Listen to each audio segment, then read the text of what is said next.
As Guyana moves to rapidly advance and diversify its agriculture sector, major emphasis is being placed on the transfer of technology to the nation's farmers at all levels of the food value chain. This transfer of technology is being spearheaded by the National Agriculture Research and Extension Institute, NARI, and the Guyana Livestock Development Authority, GLDA, among other agencies of the Ministry of Agriculture. In keeping with this vision, as revealed by Agriculture Minister Zulfikar Mustafa more than 2 years ago, a model farm has been established at Fort Wellington on the west coast of Berbice, the first of what will be a feature in every region. These model farms will be used as practical training facilities for residents and farmers alike, both for crops as well as livestock farmers. A few months ago, the model farm at West Berbice began to showcase the crops aspects of the operations, allowing interested parties to visit and witness firsthand how to establish a crop utilizing new and modern practices. More recently, harvesting of crops such as broccoli and cauliflower,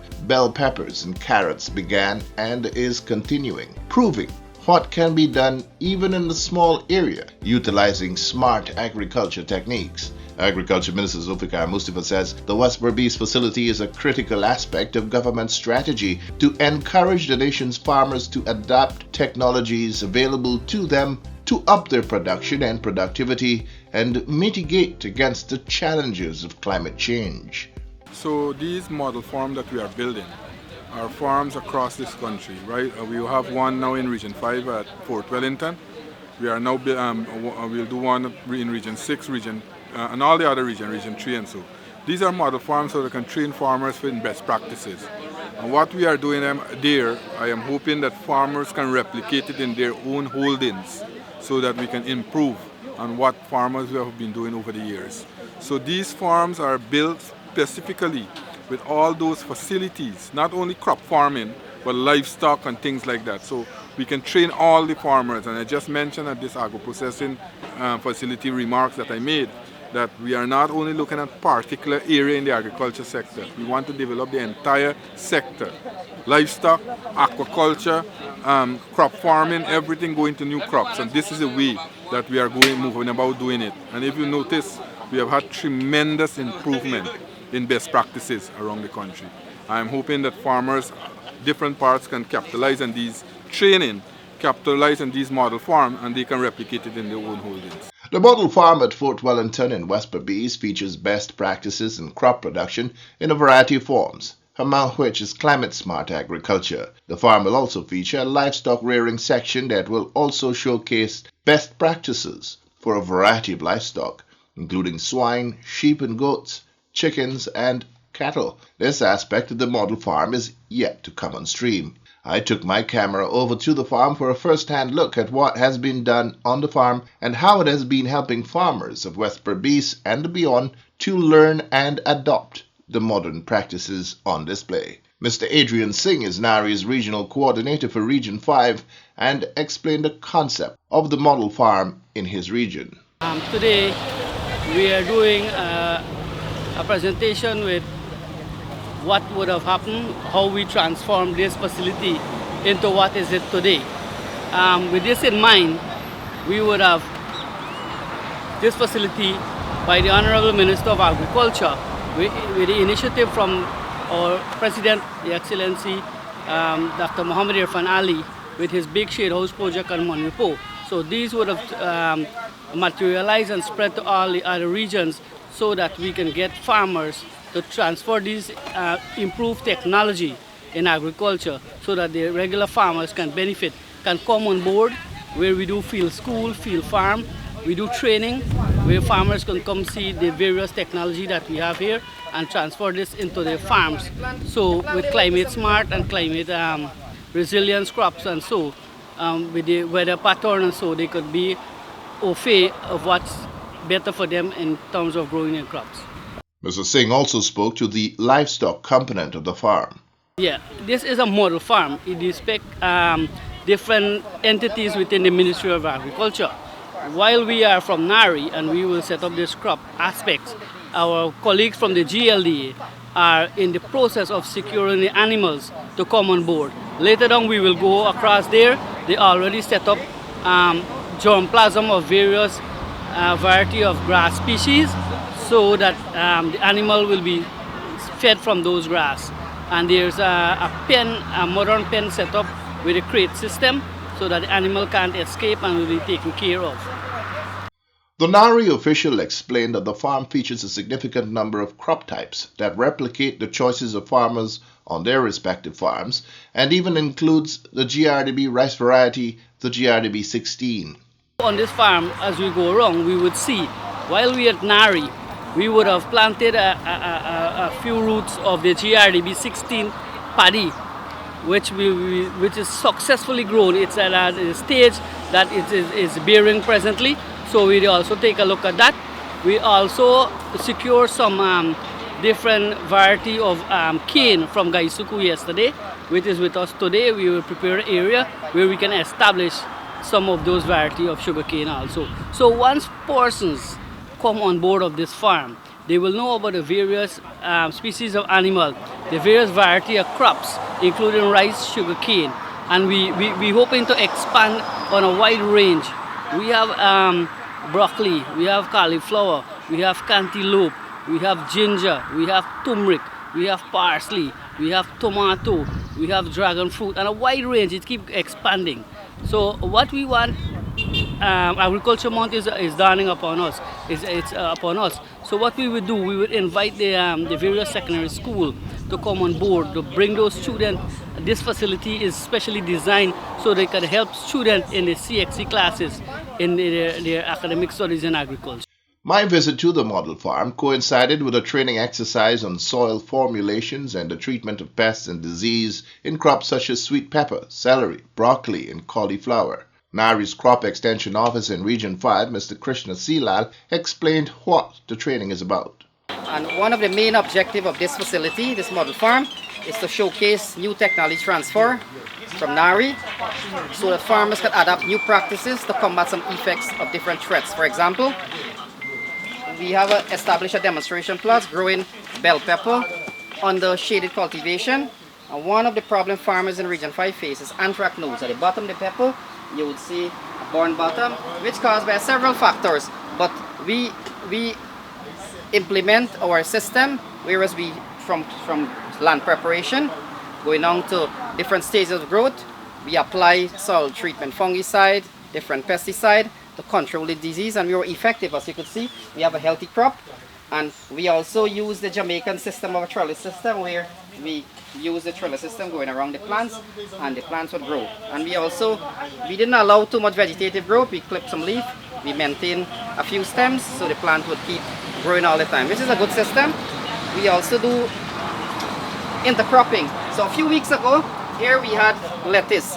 Lettuce already harvested. So when these plants were 4 weeks old, we harvested the lettuce. So which is effective in terms of utilization of land space. We did both on the bell pepper and the broccoli. The broccoli already harvested, but we harvest our lettuce at the early stage. So we also do celery, another plot with celery, and we actually do our treatment, showcasing and teaching farmers on how to treat celery, controlling circle swirly spot and melting. And it's very, we have good result because presently the celery price skyrocketed to $3,000 a pound at a wholesale price in Barbies. And as you could see on the farm, we have some healthy celery plant. And also, we do drip irrigation. Presently, we face with the threats of a dry weather condition, commonly known as El Nino. So here under the shaded cultivation, we utilizing water from a water source, a black tank, and we doing the drip irrigation and conserving our water. There are a number of benefits using drip irrigation, but we are encouraging farmers to utilize this system of drip irrigation to combat this present dry weather condition. Another aspect of the model farm is that it showcases how small land spaces can be utilized to maximize production and variety. Also, one of our focus on the model farm here in Region 5 is to showcase and educate farmers, prospective farmers, on the utilization of the land space, growing vegetable crops. Using a simple backyard space, 20 by 40, this is a 20 by 40 simple structure that you could construct 4 beds and grow. Here we have broccoli, cauliflower, celery, parsley, and also the side of the shade house we have grow bags with tomatoes, we have some seasoning flavor pepper. On the other side, we have some turmeric and ginger. So you could utilize land space fully. Economically, you could make a lot of money, especially the price is very high for vegetable crops, and you could have a productive and profitable Christmas season this year. So for those homeowners who have concreted their entire yards but still would like to grow some vegetables, grow bags can be the way to go. So what we would have established here, we would establish growing of tomatoes in the 2-gallon grow bags. This would have helped in certain areas where your entire living space is completed with concrete. So this now, with no orton exposure to do any kind of farming, you can go this way. You can plant these tomatoes inside and they will grow in these grow bags. Lettuce, pak choy, any other crop will grow in these grow bags. What's the mix for the special? We would do a combination of mixture, the cow pen manure, the paddy hull, some paddy straw, some bagasse from Vermont Estate, some filter mud, and some sand, and we will mix that. But with this being said, we also have to treat these plants with fungicide because the new combination will evolve some fungus sometime or later. And when it gets big and it's bearing, how do you support it? No, the only challenge you would have with this type of system is that once the tomato or the pepper would have get to a certain height, then the top heaviness would cause it to fall. So what we would do, we would install a pole next to it and secure it to the pole so it will continue growing upward. Purple cabbages are a variety of cabbage that attracts a premium price in markets locally. It's, for the most part, imported to Guyana. This is one of the crops that is on display at the West Berbice demonstration farm.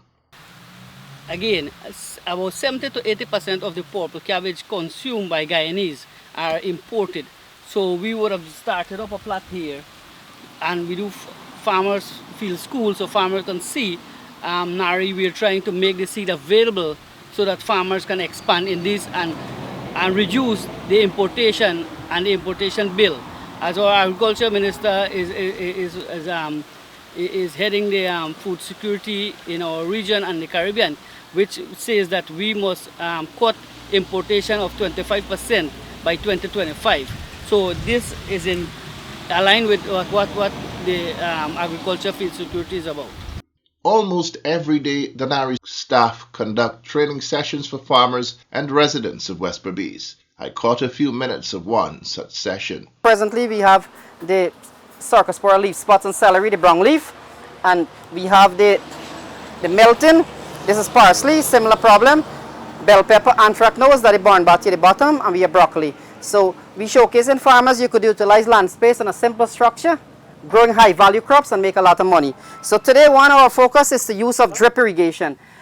Presently we have the El Nino condition, which is the dry weather condition, a lot of heat, excess heat, and it causes effects on plant growth. So utilizing local shade house net and using drip system. So drip, we have a water source from the black tank. So you could actually do this at your convenience. You have these drip lines that you could connect, and every foot apart there is a hole with a filter system at the bottom. So plants have slowly drip water, irrigation, and you could do other work in the farm. So it saves a lot of time and it saves money too. And the plants would have right amount of water at the correct time. So we promoting drip irrigation on crops, high value crops like this. The livestock aspect of the model farm is expected to come on stream in a matter of weeks. In the meantime, the West Berbice model farm set up by the Ministry of Agriculture is open to the public and can be visited at any time Monday to Saturday.